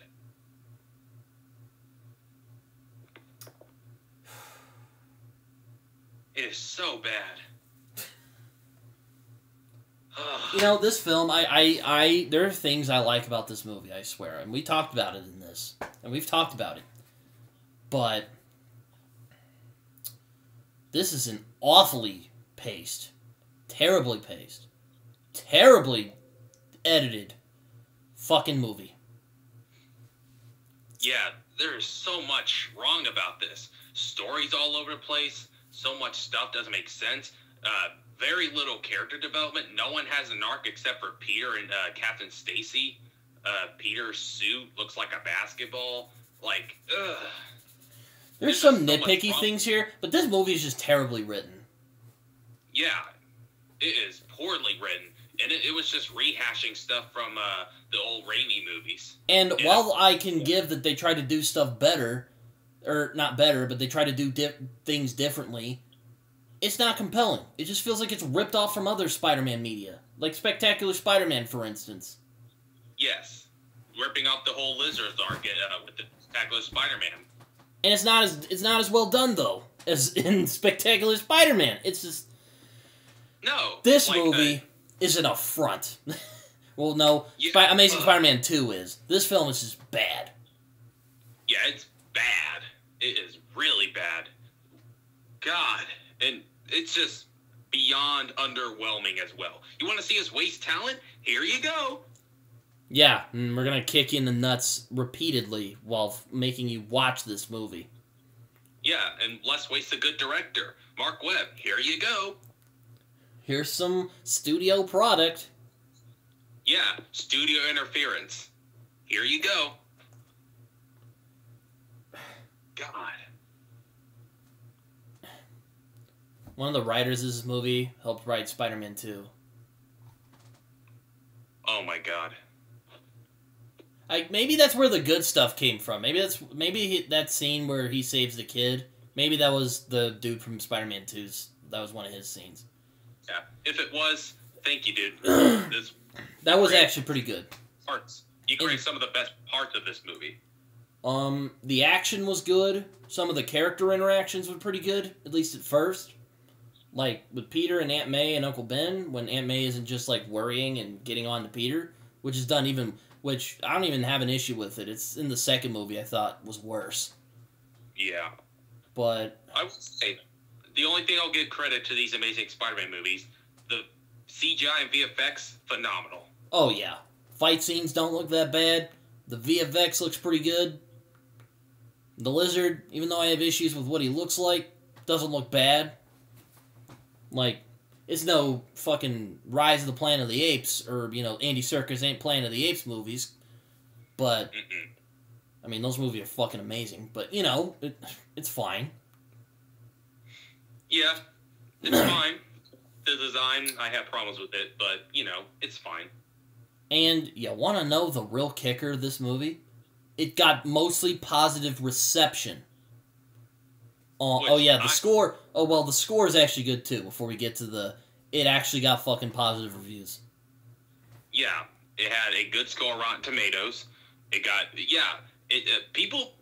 most people see it, describe it as a really good Spider-Man movie. They're like, oh, this Spider-Man is better. He actually tells quips and he has web shooters just like in the comics. And that doesn't mean it's a good movie. That they just changed a few things. The movie sucks because the storytelling is poor as fuck. The plot's all over the place. There are no character arcs whatsoever except for a couple of characters. And it's just, as I said, it just rehashed other shit from old Raimi movies and Spectacular Spider-Man. It's just... This movie's just... Again, I swear, Amazing Spider-Man 2 is worse than this movie. But this movie sucks. This film is just a fucking mess. It is a mess. It's like when you walk into, it's like if you walk into, your kid's bedroom, and it's like a mountain of just shit. Not, actual shit, but just, random shit they have laying around. It's that. Yeah. It's like if that were a movie. Yeah, that's Amazing Spider-Man there, folks. This film, I thought I didn't hate this movie as much as I dislike Amazing Spider-Man 2, but this film's stupid. It is so bad. It is stupid. It's inane. It's ridiculous. It's baffling. There isn't any other adjectives I could use to describe this movie. And look, I've already had a bad weekend because OU freaking lost last night. But, yeah, God, this film sucks. And lazy. Fucking lazy, too. Jesus. As someone who wants to be a writer, this was just hard. This is hard to sit through. Poorly written, poorly edited, poorly directed. Sony directed this movie. Marc Webb didn't direct this movie. Sony did. And, most of the, stuff that you liked, that Marc Webb probably directed those scenes. Yeah, he directed those scenes. Well, most of the other shit, that's Sony. You can blame Sony for that. Studio interference, as I said. Here you go. Oh, my fucking God. God, I hate this movie. I bet my parents are going to be like, we heard you yelling. What were you guys yelling about? It's like, that's fucking stupid movie is what we were yelling about. Yeah, and wait until next week when we talk about Amazing Spider-Man 2. There's going to be even more yelling. Oh my God. And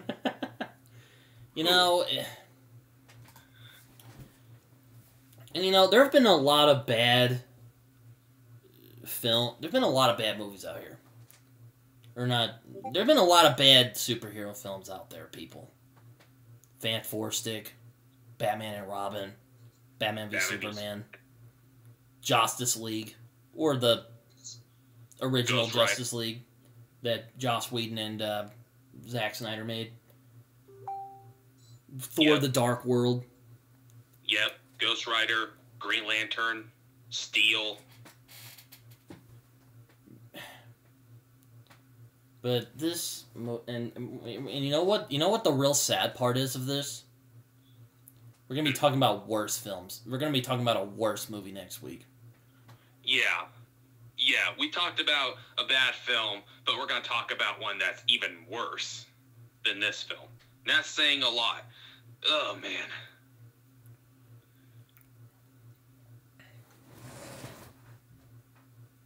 Man. But yeah, this is probably our first negative review we've ever done. But, oh my God. Yeah. Ooh.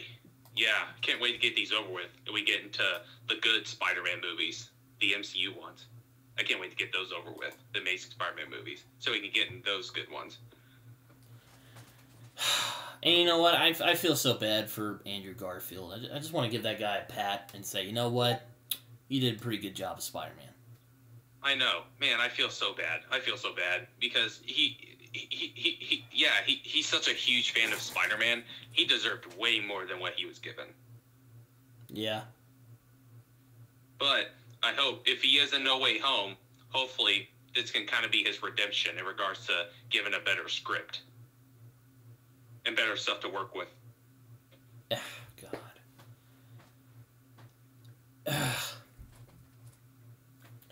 Amazing Spider-Man. Yep. Amazing Spider-Man. So, our ending thoughts on this movie is that it's terrible. Yeah, it is. It is so bad. It is a train wreck. Just... You want to talk about how to not make a good movie? Just watch this. It's like The Rise of Skywalker all over again. In fact, I feel the same emotions I did when watching The Rise of Skywalker.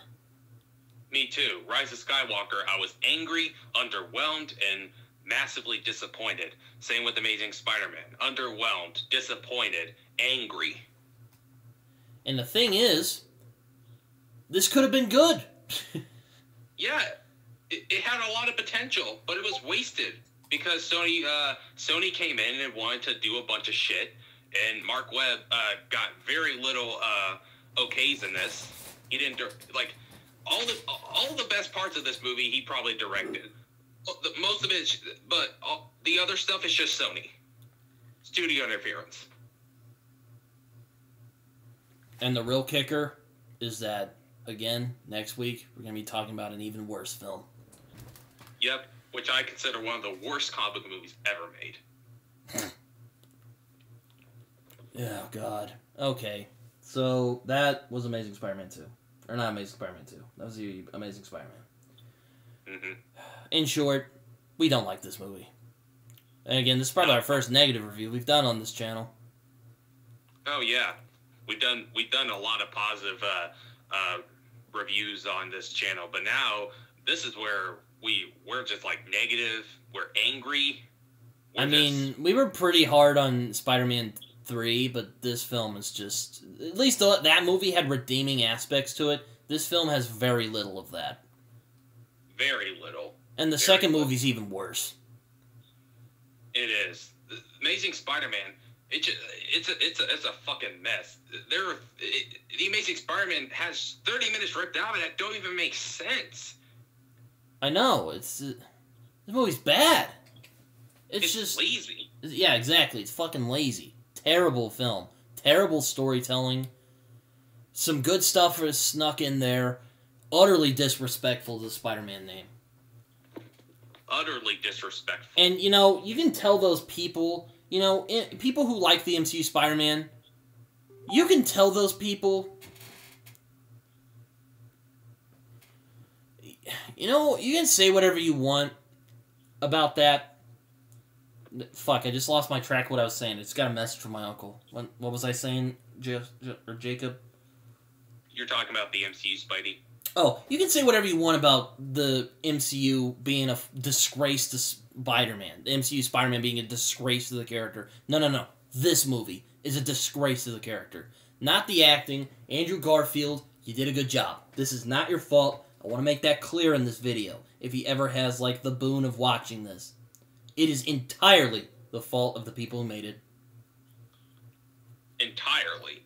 And, yeah, all the MCU Spidey haters, Iron Boy Jr., the worst Spider-Man ever. No. Amazing Spider-Man, they disrespected the character, in my opinion. They just shat on this character in those movies, the Amazing Spider-Man movies. They just did not give a shit whatsoever. This film's terrible. It's so bad. Ugh. It is so bad. Such a fucking mess. I'll admit, I've had fun getting angry at this movie, despite the fact it was utterly agonizing. I've had fun getting angry at it than I had watching this movie. Oh yeah, I certainly had more fun just ranting about it than watching it. I rewatched it yesterday, and that was a painful watch. Oh my god. I am curious on if you if you like had certain scenes where you just got up and were like, "What the fuck is this?" Oh yeah, I mean the lizard's idea. I literally just stood up and just screamed at my TV. If your mom or dad or whoever you're living with was like, "What the hell? What are you doing in there?" No, my mom actually was like, "What are you yelling at my TV because of this dumbass movie?" Oh, God. Anyways, so yeah, The Amazing Spider-Man. And next week we're gonna be talking about an even worse film, The Amazing Spider-Man 2. God. Which, I'm actually excited to talk about this movie because I've been meaning to just fucking spank this movie's ass. Oh yeah, I'm excited to just go off on this movie. I hate this movie. I loathe this so much. I'm gonna say this. It's up there with Fantastic and Batman v Superman level of shit. I just hate it. Yeah, this film is, I mean, amazing. We got mad at this film. Oh, wait till next week, because we're about to fucking go off on The Amazing Spider-Man 2. There might be even yelling, too. Oh, yeah, there's probably going to be a lot of yelling. Yeah. Even more convoluted, even more stupid than the first one. Even more contrived. This film is so contrived. That's the best thing I can say about this film. It is contrived. It is. Just slap a gigantic contrived and the definition of that word, and that would be The Amazing Spider-Man. Yep. Awful movie. Atrocious. Anyways, I've been Britton. And I've been Jacob. And we mostly do this for the love of the movies. Yes, we do. Oh, God. Oy.